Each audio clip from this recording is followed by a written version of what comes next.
जब जदयू यहाँ जनाधार मजबूत कर लेगी तब हमारे सहयोगी बीजेपी साथ आने के लिए तत्पर हो जाएगी। आपके द्वार सरकार जाएगी। और क्या हो रहा है, आप किसी भी है सो पंचायत में कार्यक्रम हुआ, आप जाकर पता कर सकते हैं स्वयं। वहाँ न वृद्धावस्था पेंशन किसी का स्वीकृत हुआ कैंप में, न सामाजिक सुरक्षा पेंशन स्वीकृत हुआ, न बीपीएल के लोगों को ऐसे जोड़ा गया।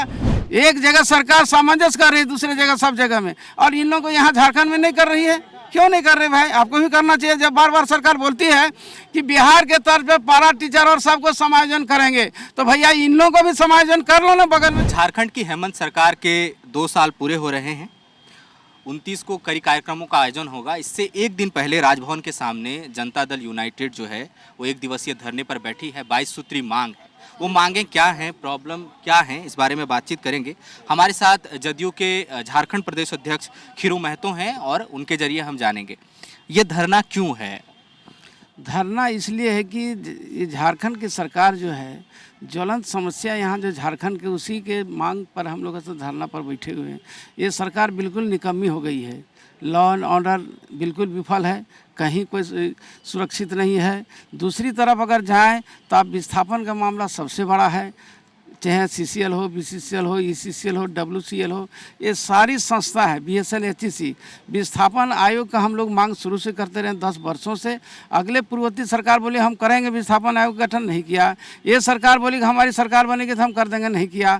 आज भी कभी कभी बोल देते हम करेंगे, लेकिन नहीं कर रहे। विस्थापन से लोग पलायन हो रहे हैं पूरे देश में, यहाँ वहाँ, और वो लोग ऐसे अपनी वहाँ हत्या भी हो जाती है, मर भी जाते हैं कहीं काम धाम करके, और उसकी लाशें यहाँ आती है। ये दिक्कत होगी विस्थापित के लिए, कहीं पुनर्वासित की व्यवस्था नहीं किया गया है। ये स्थिति सबसे बड़ा भयंकर है सो आपके झारखंड प्रदेश में है। दूसरी तरफ आइए, यहाँ हम लोग पंचायत चुनाव के लिए हम लोग कह रहे हैं कि पंचायत चुनाव शीघ्र करा जाए, सरकार नहीं करा रही है। 1 साल बीत गया, उसमें भी हम लोग ऐसे सरपंच और पंच का चुनाव की मांग कर रहे हैं। बिहार में सरपंच और पंच है, यहाँ नहीं है, जबकि यहाँ भी सरपंच और पंच का चुनाव होना चाहिए, जिससे निचले स्तर पर न्यायपालिका का गठन हो, जिस तरह से बिहार में है। हम लोगों ने यहाँ कहा कि 27% मांग कमीशन, मंडल कमीशन आयोग का, ऐसे हम लोग नारा लगाते रहे, मांग करते रहे, और जब पूरे देश में लागू हो गया सरकार ने किया।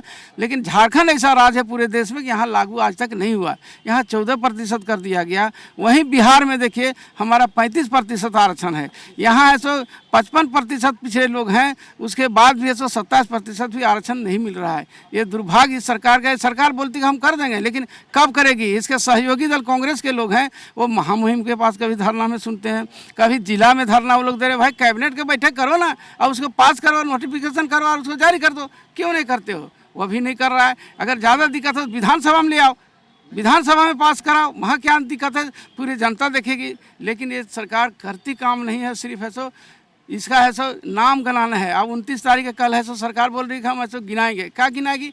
अभी आपके कांटा टोली में सामने यहाँ ऐसे देख रहे ओवर ब्रिज बनना था, कितने लोगों को दिक्कत होती है, हर जगह ओवर ब्रिज बनना चाहिए था, वो काम बंद हो गया। बोला सरकार, पूर्ववर्ती सरकार भ्रष्टाचार थी, नहीं काम ठीक से की, ज़्यादा प्राकलन बन गया है। भैया मेरे, उससे ज़्यादा कई हज़ार करोड़ बढ़ाने के लिए चक्कर में तुम ऐसे रोक के रखा है।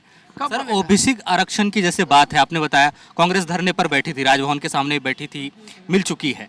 ये जो बातचीत, जो विश्लेषण चल रहा है, उसके आधार पर ये कहा जा रहा है कि जो भी पार्टी हो, आजसू हो, बीजेपी हो, कांग्रेस हो, जनता दल यूनाइटेड हो, ओबीसी को लेकर ज़्यादा ही मुखर हो रही है। कहा जा रहा है चूंकि यहाँ पर उनकी जो आबादी है करीब 55 से 57% के आसपास है, तो राजनीतिक लामबंदी का लाभ लेने के लिए ओबीसी आरक्षण का मामला उठाती है, वो भी खास मौकों पर, और ऐसे जो बातचीत होती है वो नहीं हो रही है। नहीं, ये सब सरकार की गलत फहमी है, ऐसा बात नहीं है। इसमें है सो खास जाति नहीं, इसमें तो लगभग हिंदू, मुस्लिम, सिख, ईसाई सब लोग इस जाति में है, पिछड़ी जाति में। पिछड़ा का जो बात कर रहे हैं, एक जाति नहीं है, उसमें मुस्लिम भी है, हिंदू भी हैं, और लोग सभी लोग वर्ग के लोग हैं इसमें, जो पिछड़ी जाति में आते हैं। ये कैसे सोच रहे हैं कि ऐसे सिर्फ ये लोग अपने राजनीतिक लाभ के लिए कर रहे हैं? अपने राजनीतिक लाभ के लिए दिन रात काम कर सकते हैं, सोच सकते हैं, बोल सकते हैं, लेकिन हमारी जहाँ बात होती है, हम इतने ज़्यादा आबादी, हम पिछड़े नाम भी मेरा पिछड़ा वर्ग है, पिछड़ कर हम रह जाएँ, ये सरकार की नीति है। एक जो जातिगत जनगणना की बात कही जा रही है, क्या आप लोगों के मांग में भी वो शामिल? एकदम हमारी सबसे पहले मांग है। हम लोग, सरकार भी, हमारे लोकप्रिय मुख्यमंत्री माननीय नीतीश जी भी है सो केंद्र सरकार को भी अवगत करा चुके हैं। हम लोग हर धरना प्रदर्शन हर जगह हम लोग रखते हैं कि जातीय जनगणना ये अवश्य होना चाहिए। इस राज्य में भी अगर नहीं केंद्र सरकार कराती तो राज्य सरकार करावे जाति का, नहीं से सभी वर्गों सभी जातियों का अपना आबादी का अनुरूप उसका विकास हो सके, लेकिन सरकार नहीं करती। सरकार निकम्मी है, क्या करेगी। 2 साल का कार्यकाल को आप कैसे देखते हैं? कुछ एक आध पॉजिटिव बात जो आपको लगती है, नेगेटिव तो कई सारे हैं गिनाने के। देखिए 2 साल के हम क्या बोले हैं, 2 साल में तो सरकार बोली कोरोना व्यस्त थे, नहीं कर सके। अभी बोला कि आपके द्वार सरकार जाएगी। और क्या हो रहा है, आप किसी भी है सो पंचायत में कार्यक्रम हुआ, आप जाकर पता कर सकते हैं स्वयं। वहाँ न वृद्धावस्था पेंशन किसी का स्वीकृत हुआ कैंप में, न सामाजिक सुरक्षा पेंशन स्वीकृत हुआ, न बीपीएल के लोगों को है सो जोड़ा गया, न है सो वहाँ है सो दाखिल खारिज की स्वीकृति प्रदान की गई।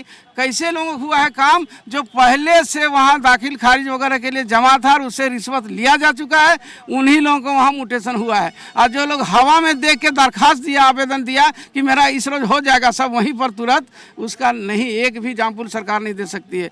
झूठों का लाखों रुपया है सो हर कैंप में खर्च हुआ, हर विभाग लोग वहाँ गया, लेकिन कोई विभाग अपने विभाग का काम नहीं किया है। इसलिए कि सरकार इतनी भ्रष्टाचार के आंकड़े में डूब गई है, जो ट्रांसफ़र पोस्टिंग का है सो एक तो इतना भ्रष्टाचार हो गया है। लोग है तो त्राहिमाम है, यहाँ से देख रिश्वत जाते हैं, फिर वहाँ बोला जाता है तुमको महीना भी देना होगा। और अभी तो ऐसा हो गया अंचलों में, लोग बोलते हैं, हम लोग को बड़ा सुन के आश्चर्य लगता है, सामने पैसा लोग ले रहा है और कहता है जहाँ तुमको कंप्लेन करना है कंप्लेन करो, हमको कोई भय नहीं डर नहीं, देते हैं ऊपर में तो लेबे करेंगे। ये सरकार है। अच्छा, आज तो 1 दिवसीय धरना आप लोग दे रहे हैं, कार्यक्रम की रूपरेखा और क्या होगी आगे? अपनी मांगों को लेकर कहाँ जाए? आगे हम इस मांगों को लेकर और क्षेत्र की जन मुद्दा और है समस्या को लेकर पूरे झारखंड में हम लोग है सो आंदोलन करेंगे, संघर्ष करेंगे, लोगों को गोलबंद करेंगे, जन समूह को जोड़ेंगे, उनकी जो है सो जन आकांक्षा है उनके अनुरूप हम लोग है सो संघर्ष करेंगे ब्लॉक में और जिला में, और फिर राज्य स्तरीय करेंगे पूरे झारखंड में। और आने वाला समय में जनता दल यूनाइटेड उभर कर सामने आएगी 1 नंबर में, और आने वाला जब 2024 में चुनाव होगा उसमें जनता दल यूनाइटेड अपनी सरकार बनाएगी और जो घोषणा करे उसको हूबहू लागू करेगी। जैसे आपने सरकार बनाने की बात आप कर रहे हैं, बिहार में जेडीयू बीजेपी साथ है, यहाँ पर भी जो आपके मुद्दे हैं सरकार के खिलाफ, जब आप विपक्ष के तौर पर बातचीत करते हैं तो बीजेपी और आपके जो मुद्दे हैं, जो भी ज्वलंत मुद्दे हैं, एक जैसे हैं, अलग अलग मंचों से आप लोग बात कर रहे हैं। क्या झारखंड ये उम्मीद करेगा कि बतौर एनडीए झारखंड में भी बीजेपी जेडीयू साथ आएगी कभी? देखिए झारखंड में जेडीयू और है सो जेडीयू साथ तभी आएगी जब जेडीयू यहाँ जनाधार मजबूत कर लेगी, तब हमारे सहयोगी बीजेपी साथ आने के लिए तत्पर हो जाएगी। अभी तो हम चले हैं पूरे झारखंड में इस मुद्दा को लेकर, जब लड़ेंगे संघर्ष करेंगे तब आने वाले जो भी एनडीए घटक दल होंगे साथ सहयोग के लिए तैयार हो जाएंगे। तो मतलब फिर आपका जो जवाब है उससे ये माना जाएगा कि आपका जो ये भी प्रयास है जो कह रहे हैं वो जनहित से ज़्यादा, आप पे आरोप लगेगा आपके इस बयान के बाद कि आप जो भी मामले उठाकर आप राज्यपाल से मिलने वाले हैं या धरने पर बैठे हैं, ये जनहित से ज़्यादा जनाधार के लिए? देखिए सबसे पहले जनाधार मेरा होना चाहिए। जब तक संगठन मजबूत नहीं होगा तब तक कोई नहीं आपके बात को सुनेगा। आज हम धरना दे रहे हैं, अगर हम धरना नहीं देते तो ये भी मांग पत्र नहीं देते। तो धरना के माध्यम से ही मांग पत्र दिया जाता है और सरकार को है सो कान में जो जूं नहीं रेंगता उसको रेंगाने के लिए ये कार्यक्रम चल रहा है। अभी हमारे बगल में भी वो लोग है सो आपके सामने धरना दे रहे हैं, बिहार में, छत्तीसगढ़ में और सब जगह समायोजन इन लोगों को कर लिया गया है। देखिए झारखंड की निकम्मी सरकार इन लोगों को बाहर के रास्ता दिखा रही है और बोलती है नया हम वैकेंसी करेंगे। ये लोगों को क्या स्थिति होगा? एक जगह सरकार सामंजस्य कर रही है, दूसरी जगह सब जगह में, और इन लोगों को यहाँ झारखंड में नहीं कर रही है। क्यों नहीं कर रहे भाई? आपको भी करना चाहिए। जब बार बार सरकार बोलती है कि बिहार के तर्ज पे पारा टीचर और सबको समायोजन करेंगे, तो भैया इन लोगों को भी समायोजन कर लो ना। बगल में जो धरना में हम लोग 1 महीना से बैठे हुए हैं उन लोगों को भी क्यों नहीं करती सरकार? इसलिए सरकार का नियत साफ नहीं है। जानती है सरकार कि ऐसे एनडीए के सरकार केंद्र में है, अगर हम करते हैं तो उसी का नाम हो जाएगा, मेरा नाम नहीं आएगा। तो भैया तुम्हारा 5 साल तक तुम्हारा नाम नहीं आएगा, तुम चल जाओगे, तब तो फिर हम ही लोगों को सरकार आने वाले हैं तो हम लोग करेंगे। आप लोग राज्यपाल से मिलने वाले हैं, ज्ञापन सौंपने वाले?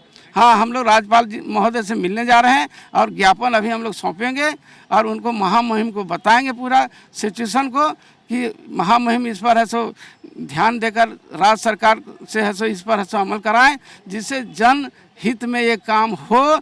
जनता का रसीद नहीं कर रहा है 2010-12 से 11 से कंटिन्यूअस लोग है सो सर्वे यहाँ 1908 से लेकर CNT एक बना था, 1908 से लेकर 1932 तक यहाँ सर्वे हुआ है। लोग गैर मजरूआ ज़मीन में एक्स लैंडलॉर्ड पर्चा दिया। सरकार बंदोबस्ती सबसे ज़्यादा की है, सरकारी बंदोबस्ती है, उसका भी रसीद नहीं कट रहा है। लोग खेती बाड़ी उसी से जीवन यापन कर रहे हैं। सर्वे के समय किसी 2 एकड़ या 5 एकड़, अभी एक टोला आदमी हो गया, आबादी बढ़ गई है, वो गैर मजरूआ ज़मीन आज जीवन यापन कर रहा है, लेकिन उसका ऐसा रसीद नहीं कर रहा है। इधर केंद्र सरकार 2006-7 में एक कानून लाया कि जो फॉरेस्ट लैंड में अगर कब्जा करके जो बाद मकान बना कर रह रहा है उसको भी पट्टा देना है, लेकिन सरकार उस पर भी नहीं पट्टा दे रही है। अगर कोई 5 एकड़ जोता है, 2 एकड़ हरिजन आदिवासी जो भी, उसको 25 डिसमिल के दे लोग खाना पूरी कर रहा है, जैसे लगता है मेरा ज़मीन मेरा ज़मीन है, इसको दे रहे हैं। अभी जो सर्वे का काम हो रहा है करीब 30 वर्षों से यहाँ बिहार के समय से, अभी एक गाँव एक मौजा नहीं क्लियर हुआ है। ये स्थिति है। वहाँ लोग समझता है कि मेरा ही ज़मीन है, वो लोग कई चक्कर में जाता है और सबसे पैसा वसूलते रहता है लोग सर्वे डिपार्टमेंट, और तो अभी उसका फाइनल नहीं हो रहा है। थैंक यू सर, पूरा बात। चलिए, बहुत बहुत धन्यवाद आप सब। तो ये खीरू महतो हैं जो JDU झारखंड के अध्यक्ष हैं। ये अपनी मांगों को लेकर राज्यपाल रमेश बैस से मुलाकात करेंगे, ज्ञापन सौंपेंगे, और इन्होंने ये भी कहा कि भविष्य में अगर JDU का जनाधार जिस तरीके से मजबूत होता है तो JDU BJP के साथ गठबंधन करने पर भी विचार करेगी। फिलहाल वक्त है इजाजत लेने का। सहयोगी अमित के साथ मैं Suraj, the follow up, Ranchi. thefollowup.in. Like, share and subscribe. www.thefollowup.in